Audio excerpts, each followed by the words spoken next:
We'll see who finishes in Lucas Oil Speedway victory lane tonight on Thursday Night Thunder, as the Fort Scott, Kansas native Andy Bryant will lead him around here for lap number one. Jerry Ellis to the outside, and slicing up to the front is a two-time winner here at the Diamond of Dirt Tracks, J.C. Morton. The stud from Springfield, Missouri, with a strong move right out of the gate to get up into that number 2 spot as he gives chase on your race leader, Andy Bryant, at just a half a second behind him. So it's Bryant, Morton, back to the 17 of Jerry Chambers. Jerry Ellis, who started up on row number 1, gets shuffled back to 4th, where he finds himself surrounded by John Sheets, Robbie Ewing, and your defending track champion, Chris Jackson. At one time, Corey, they were five wide coming off of turn 2, and Kitten Allen was the one that capitalized as he tucks in behind your current point leader and Chris Jackson. They are strongly in the top 10 right now, but Andy Bryant starting to check out. J.C. Morton stays right with him, Corey. That top line still has not come in. They were doing so much work during intermission to try to get the high side of the turns to where they were a little more racy. Hasn't happened as of yet. Might happen by the end of the night. But Andy Bryant has made the adjustment. He has gone from top shelf to middle of the track, and he is leading the field with J.C. Morton in tow, a good 5 car lengths behind him. A good stretch back behind Morton to Jeremy Chambers in 3rd, John Sheets in 4th, and Robbie Ewing in 5th, as Jerry Ellis continues to fall back after starting on the outside of row number 1. And the guy that is driving the Captain America car tonight, Mitchell Franklin, the pilot of the F1, gets inside the Rainbow Warrior, and then immediately the 55 jumps inside. And play spoiler here amongst all the favorites. Green flag goes up and the hammer goes down for Andy Bryant and the rest of the field here at the Diamond of Dirt Tracks as he works his way through the middle of 1 and 2. J.C. Morton trying to go stride for stride as they're 3 across, back deeper in the field on the exit of turn number 2.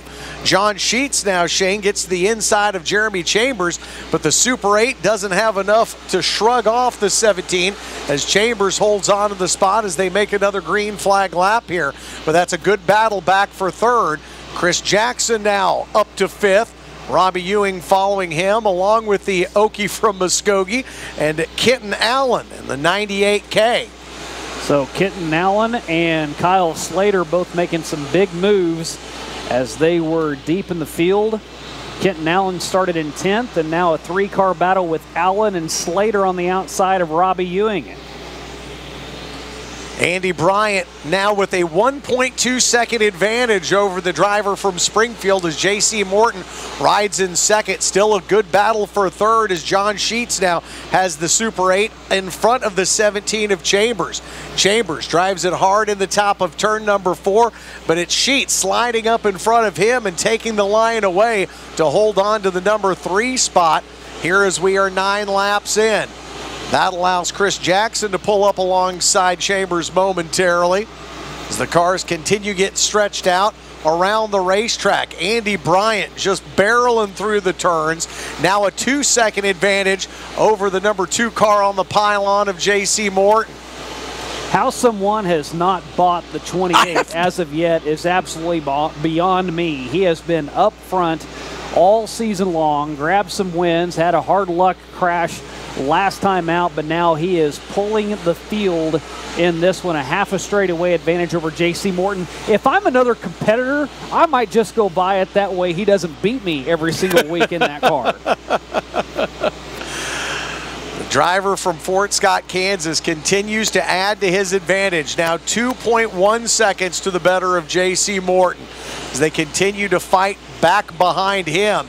Bryant all alone in 1st, Morton all alone in 2nd, and John Sheets now with a 4-car battle behind him for 4th place. Chris Jackson, Chambers, Slater, and Robbie Ewing, 4 talented drivers in 4 big-time rides, all duking it out for 4th place.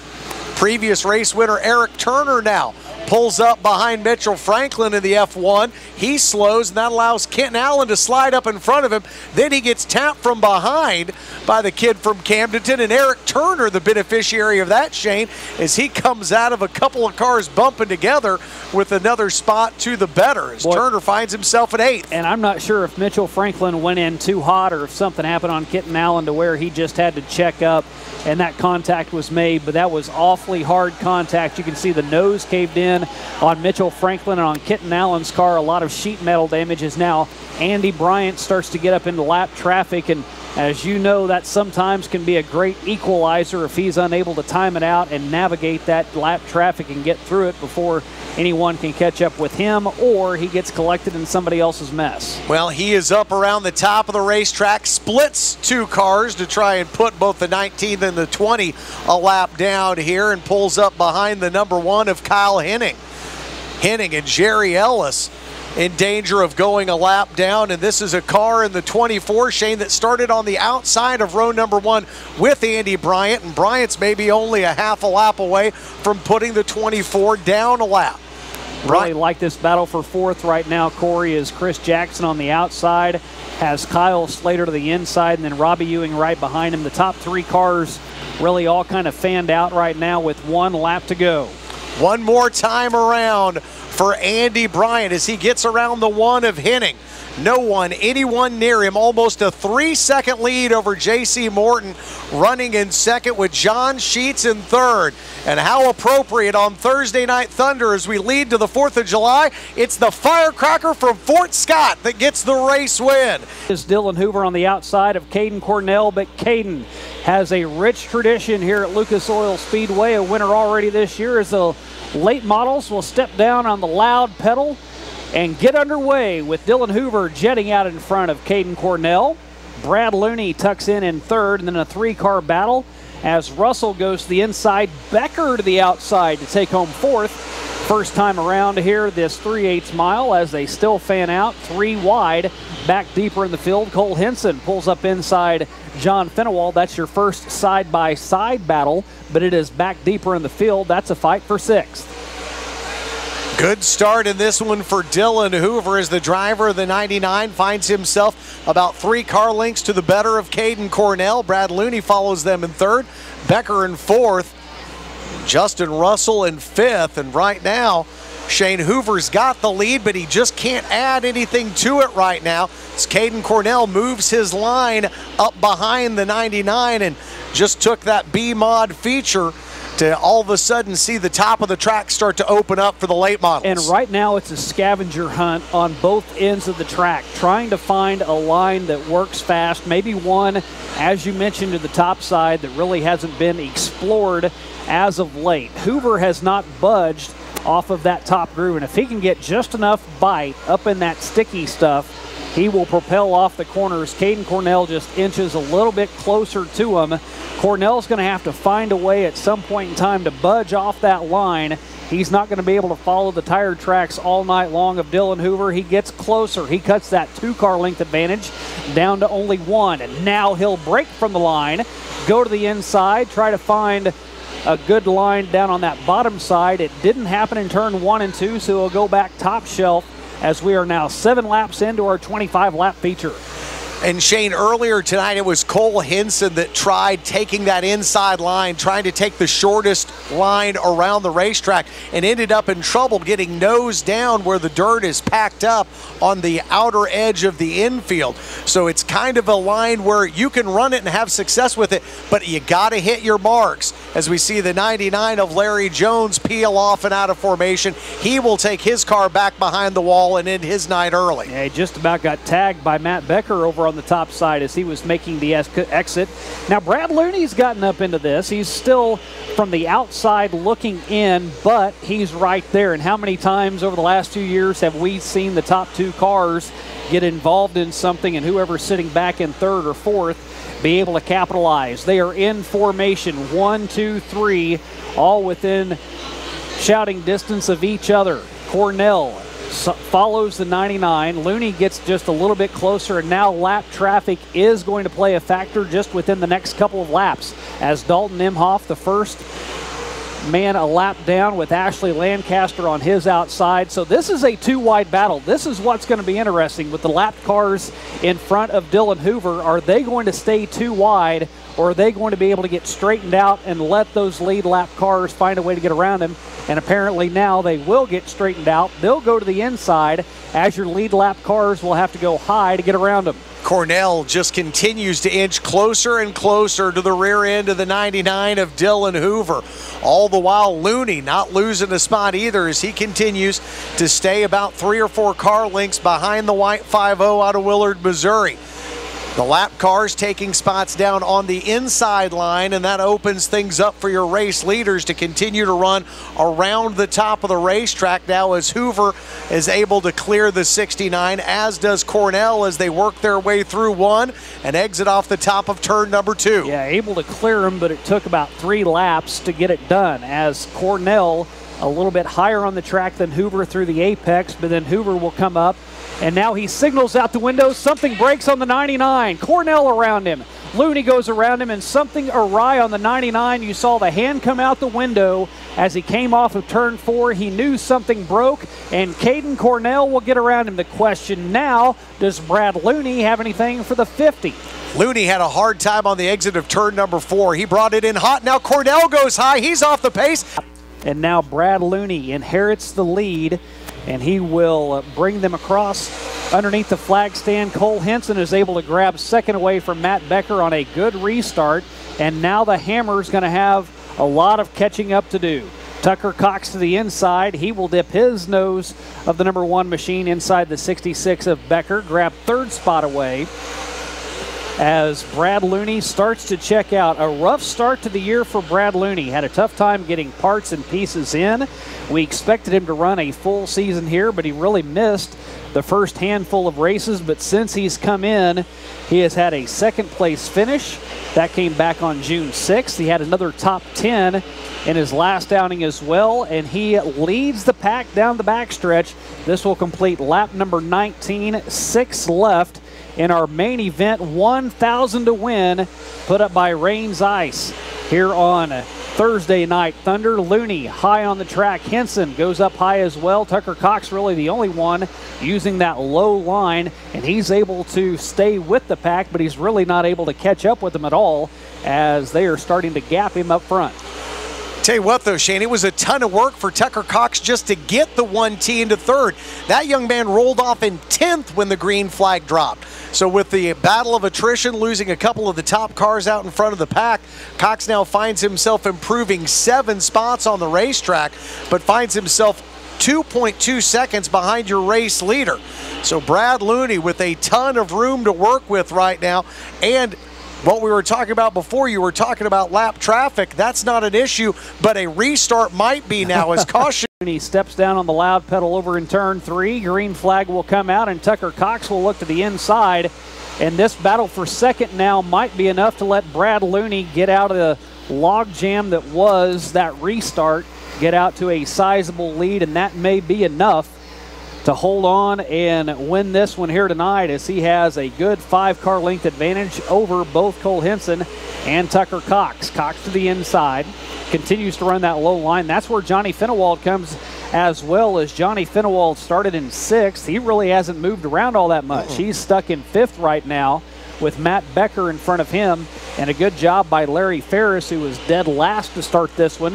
He now is in 6th, right on the back bumper of Johnny Finewald. Points racing is important at times. Ferris got a new nose on that car and gets back out. Finewald unable to make any hay, even though he is a 2-time winner here. We've got one more lap to go for Looney.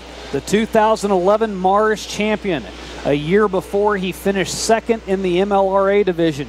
12 wins to his credit last year in the 2019 Cash Money Series, and he will win his first feature at Lucas Oil Speedway. And Wolff takes his time, gets to the orange cone, puts his foot to the floor, and we will go green flag racing yet again here.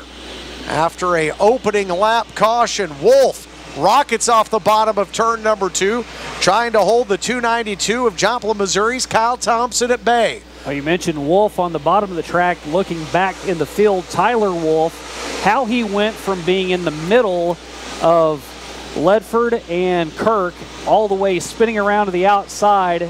That move alone has gained him 4 spots, and he is now in third as he works around Jason Pursley. So a great job of guiding traffic. Tyler Wolff, all of a sudden, he's going to be a playmaker in this. Again, the top side of the racetrack has come in here as Chase Domer gets loose. The 28 goes around, and there will be hit there by Peyton Phillips as Phillips ran out of real estate, Shane.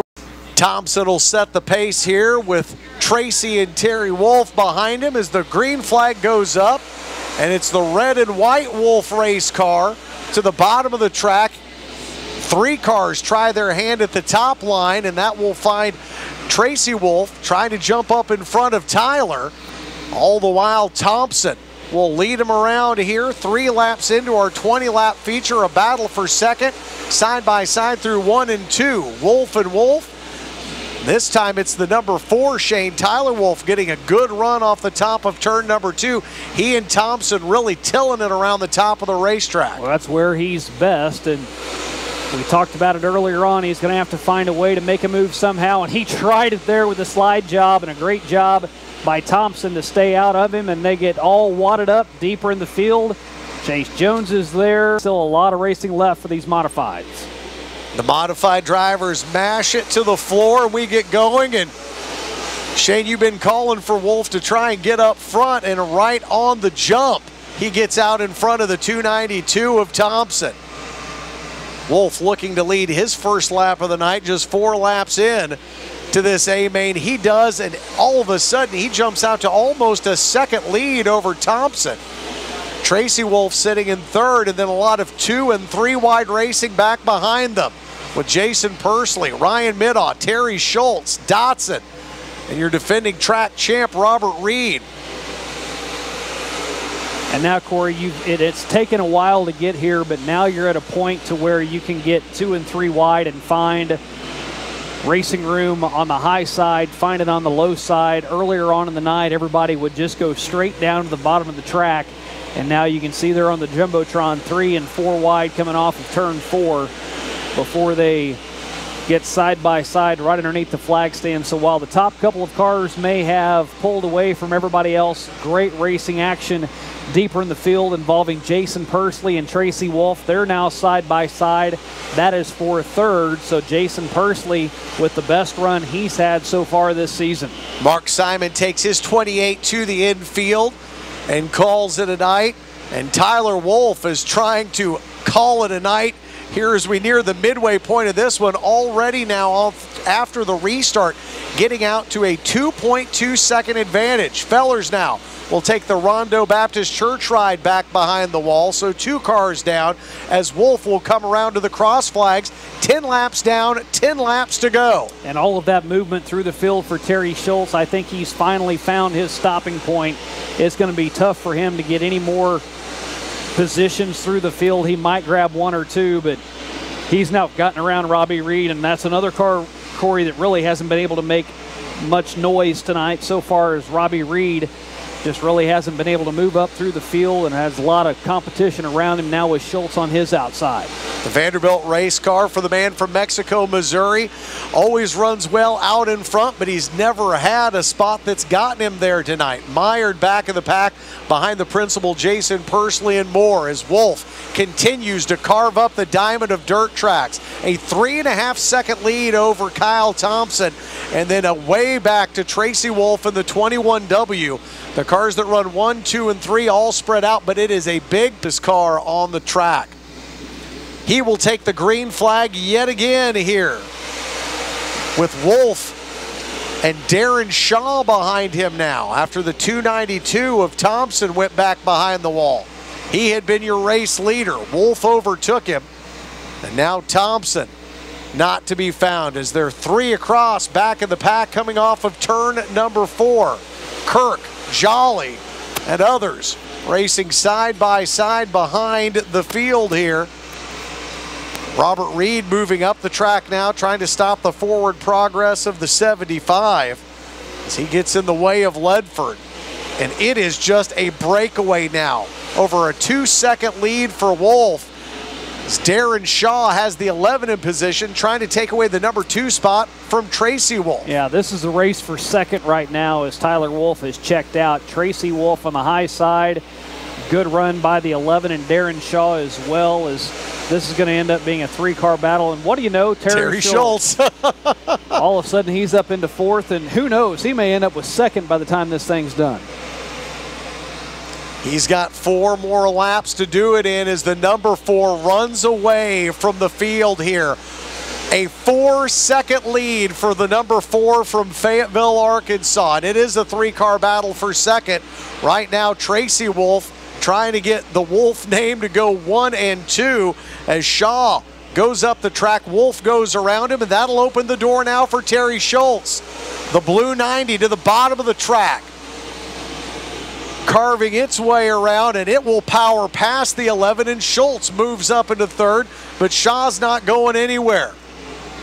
He will try to hold the line high off the top of turn number 4, but Schultz does take the spot away, gives him sole possession of 3rd, and can he get around the 21 of Tracy Wolff?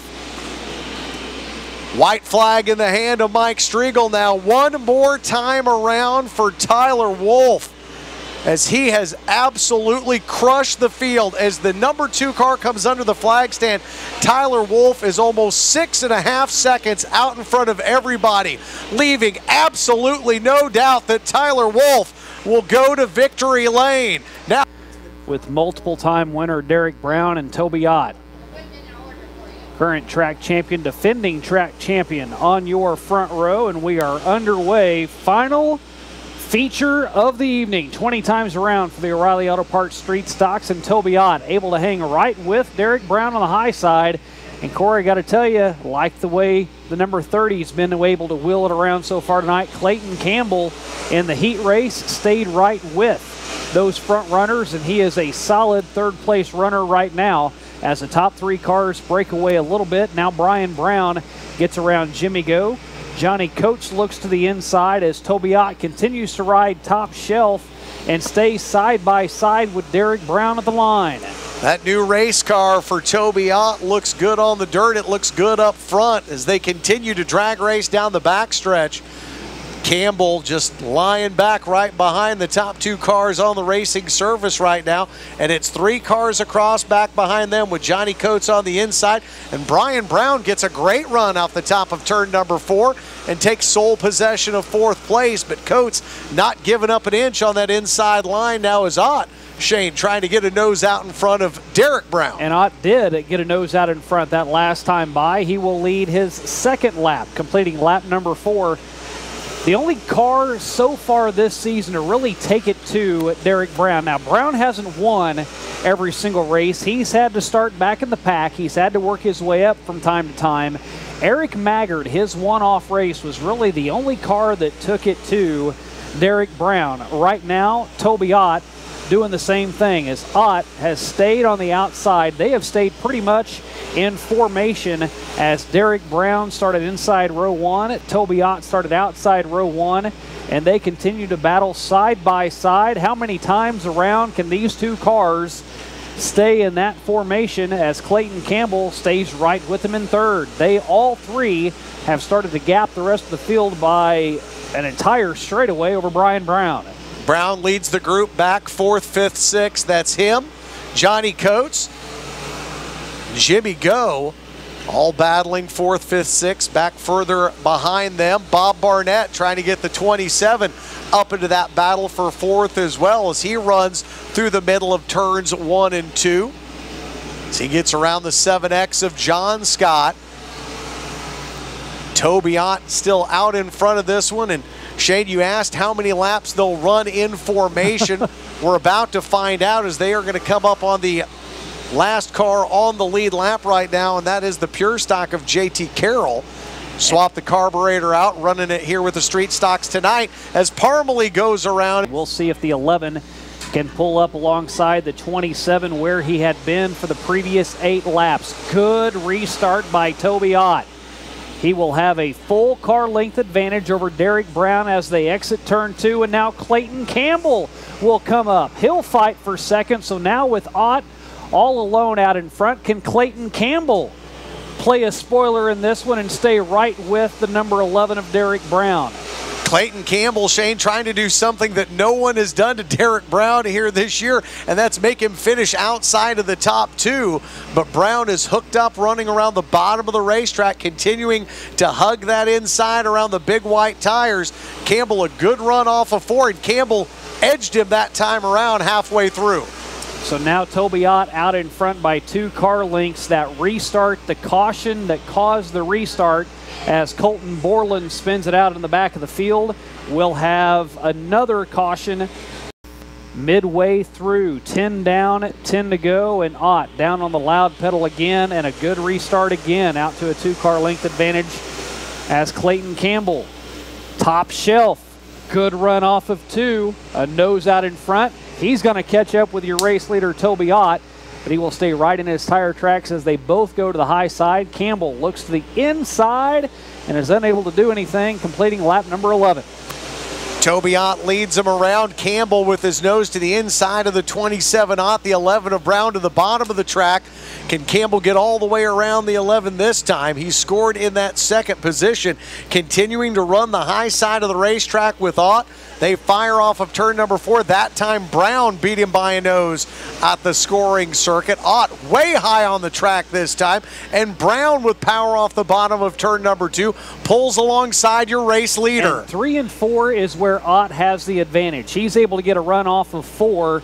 Turns 1 and 2 is where Derek Brown has the advantage. I think Brown might be able to clear him if he gets a good exit off of turn 2. He doesn't, as Ott able to stay just to the outside. There will be 6 laps remaining once they cross underneath the flag stand. This time by Brown will grab the lead, and he had it pretty securely that time by a car length as Ott continues to run the upper groove 5 more times around after they will cross this time. The 3-car breakaway, we saw it earlier on in the race, and they are the class of the field here tonight. And for the first time, they are strung out single file. Toby Ott to the inside. They're just going to change lines. Brown had been running inside, Ott to the outside.